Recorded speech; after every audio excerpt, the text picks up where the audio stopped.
Ang pagmamahal sa Diyos ay ang pagpunta ng simbahan o ang pagsindi ng kandila at nagkakaroon kami ng pagkakataon na maghingi ng tawad sa aming mga nagawa o sa mga nagagawang maling desisyon sa buhay. Ang pagmamahal sa sarili o sa kapwa o pagtulong sa mga kabataan, pagbigay ng pagkain ay may papakita mong pagmamahal sa Diyos.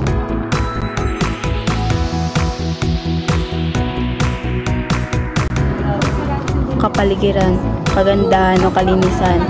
Ito ay magtulong-tulong sa paglinis o pagwawalis upang mapanatiling malinis ang ating paligid o pagpupulot ng mga basurang nakakalat o kung saang-saang natapon ay maaaring ilagay sa tamang basurahan upang mapanatiling maganda ang ating kapaligiran.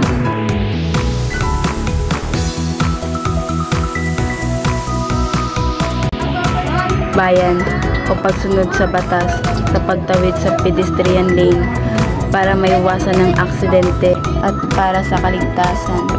Pagsunod sa batas o pag-drive ng motor, pagsuot ng helmet para sa kaligtasan. Pagmamahal sa buhay o sa sarili. Uminom ng maraming tubig para maiwasan magsakit ng dehydrated.